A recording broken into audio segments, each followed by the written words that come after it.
राधे राधे, जय श्री कृष्णा। आज मैं आपको नागपंचमी की एक पौराणिक कथा सुनाने जा रही हूँ। अगर आप नागपंचमी का व्रत करते हैं, पूजन करते हैं, तो साथ में आपको कहानी भी सुननी चाहिए। इससे व्रत के साथ कहानी सुनने का पूरा फल मिलता है। आइए अब हम नागपंचमी की एक प्राचीन कहानी सुनते हैं। जब मैं आपको कहानी सुनाऊं तो आप बीच बीच में हुकारा ज़रूर लेवें, इससे आपको कहानी सुनने का पूरा फल मिलेगा। एक गांव में एक साहूकार था। उसके 7 बेटे और 7 बहुएं थी। 6 बहुओं के तो पीहर था, लेकिन 7वीं बहू के पीहर नहीं था। जब वह गर्भवती हुई तो उसके पीहर तो था नहीं, तो न तो घेवर आए और न ही उसे कोई लेने आया। एक दिन उसे घेवर खाने की बहुत इच्छा हो रही थी, तो वह थोड़ा सा घेवर का टुकड़ा उसने चुरा लिया और पानी भरने चली गई।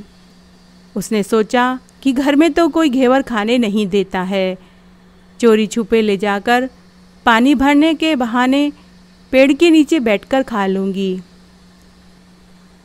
खाली मटकी में घेवर को रखकर पानी भरने का बहाना बनाकर चली गई और एक पेड़ के नीचे बैठकर घेवर रख दिया। उसने सोचा पानी भर लूँ, फिर आराम से घेवर खाऊंगी। पानी भरकर जब वह घेवर खाने के लिए पेड़ के नीचे आई तो उसे वहाँ घेवर दिखाई नहीं दिया। उस पेड़ की बांबी में एक नागिन रहती थी और वह नागिन भी गर्भवती थी। घेवर देखकर नागिन की इच्छा हुई और नागिन ने उसे खा लिया। सोचा साहूकार के बेटे की बहू अगर गाली निकालेगी तो उसे काट खाऊंगी, और अगर वह मुझे कुछ नहीं कहेगी तो मैं उसे अमर पीहर वासा दूंगी। साहूकार के बेटे की बहू ने देखा कि घेवर नहीं है, तो वह कहने लगी बेचारी कोई मेरी जैसी होगी, सो खा गई, कोई बात नहीं। यह बात सुनकर नागिन बहुत खुश हुई।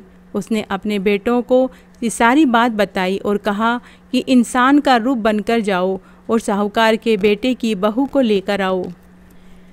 नागिन के बच्चे इंसान का रूप बनकर साहूकार के घर गए और साहूकार की पत्नी से कहा कि बहन, हम तुम्हारे भाई हैं और तुम्हें लिवाने आए हैं।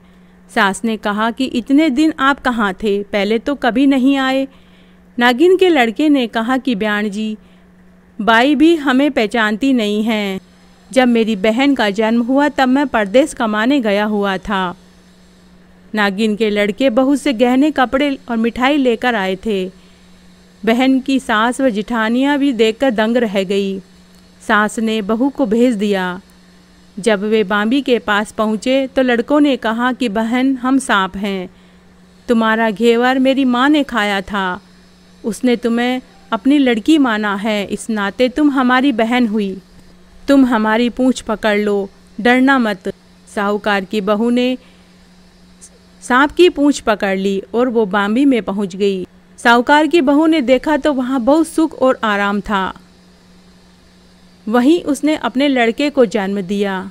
जब उसका लड़का थोड़ा बड़ा हुआ, पड़ोसन ने साहूकार के बेटे की बहू को सिखा दिया। तो एक पड़ोसन ने साहूकार को एक सीख दी कि तू अपनी माँ से कहना कि मैं आपकी लाडली हूँ, तो आज सांपों को दूध मैं ही पिलाऊंगी। पड़ोसन का ताना उसे सहन नहीं हुआ। वह माँ से जिद करने लगी कि माँ, आज सांपों को मैं ही दूध पिलाऊंगी। तब उसकी माँ ने कहा कि ठीक है बेटा, लेकिन एक बात का ध्यान रखना, जब दूध ठंडा हो जाए तभी तुम घंटी बजाना, क्योंकि यहाँ यही रिवाज है। पहले मैं दूध को गर्म करती हूँ, फिर ठंडा करती हूँ और ठंडा करने के बाद ही मैं घंटी बजाती हूँ। उस घंटी की आवाज़ से सभी तुम्हारे भाई यहाँ आ जाते हैं। इस तरह साहूकारनी की बहू रोज़ दूध गरम करती, ठंडा करती और फिर घंटी बजा देती, जिसकी आवाज़ सुनकर सभी सरपेरे दूध पीने के लिए आ जाते थे। लेकिन एक दिन जल्दबाजी में दूध ठंडा हुआ ही नहीं, उससे पहले ही उसने घंटी बजा दी। सभी सर्पों ने आकर गर्म दूध में मुंह डाल दिया, जिससे उनका मुंह जल गया। सभी सांप क्रोधित हो गए और बोले कि हम बहन को काटेंगे। माँ ने कहा इसे मत काटो, यह तुम्हें आशीर्वाद देगी।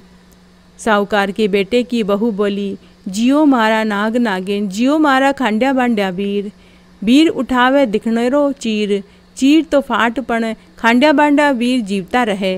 कुछ दिनों बाद पड़ोसन ने फिर ताना मारा कि तेरी माँ अगर तेरा विश्वास करती है तो तू 7वें कोठे की चाबी मांगना। तब वह वापस से अपनी माँ के पास आई और बोली कि मुझे 7वें कोठे की चाबी दे दो। माँ ने बहुत मना करा लेकिन वो नहीं मानी। तब माँ ने उसे 7वें कोठे की चाबी दे दी। ताला खोला तो देखा उसमें नाग बाबा जल में झूला झूल रहे थे। उसने कहा, बाबा आप तो मेरे पिता हैं। और वह बोली, जियो नाग नागिन, जियो बासुकी देव। नाग नागिन ने उसको 100 करोड़ का हार दे दिया। माँ ने अपने बेटों से कहा कि तुम्हारी बहन अब बड़े घरों में हाथ डालने लगी है, उसे इसके ससुराल पहुँचा दो। नागों से साहूकार के बेटे की बहू को बहुत से गहने कपड़े मिले और वह वापस ससुराल आ गई।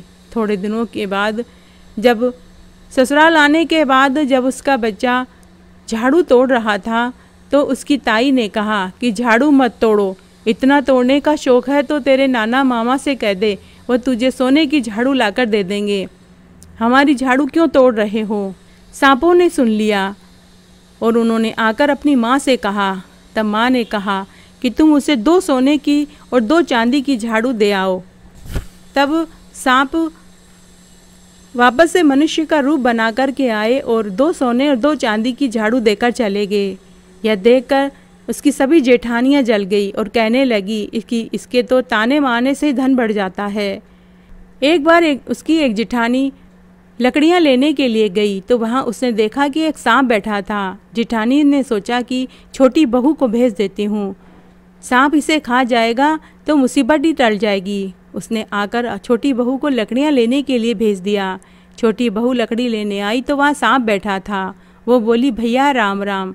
सांप ने झट से उसे सोने के बिछुए दे दिए और पायल दे दी। बहू छमछम करती हुई वापस घर आ गई। जेठानियाँ देखकर जल गई। जब शाम को उसका पति दुकान से आया तो सभी जेठानियों ने उसके कान भर दिए। बोले कि तेरी बहू को तो सांप बिच्छू से दोस्ती है, और पूरी बात बता दी। साहूकार का बेटा अपनी बहू से कहने लगा, सच सच बता, सांप बिच्छू तेरे क्या लगते हैं जो तुझे काट खाने की बजाय गहने देते हैं? बहू ने कहा कि वो तो मेरे भाई भतीजे हैं। तब उसने सारी बात अपने पति को बताई। पति ने कहा, तो क्या तेरे भाई भतीजे तुम्हें ही बुलाते हैं, कभी अपने जवाई यानी मुझे क्यों नहीं बुलाते हैं? कोने कोने में छिपे हो सांपों ने वापस से पूरी बात सुन ली और माँ से जाकर कहा। माँ ने कहा कि तुम कल जाओ और दोनों बेटी और जवाई को लेकर आओ। तब सांप इंसान का रूप बनाकर वापस आए और दोनों को और बच्चों को निमंत्रण देकर गए। जब बेटी और जवाई घर आए तो सांपों ने उन्हें खूब कपड़े और गहने देकर विदा किया और खूब आशीर्वाद दिए। हे भगवान, जैसा बीहर वासा का सुख छोटी बहू को मिला वैसा सबको मिले, कहने वाले को, सुनने वाले को और हुकारा भरने वाले को। घटती हो तो पूरी हो, पूरी हो तो परवान चढ़े, भूले बिसरे नाम तेरे भंडार में भरे।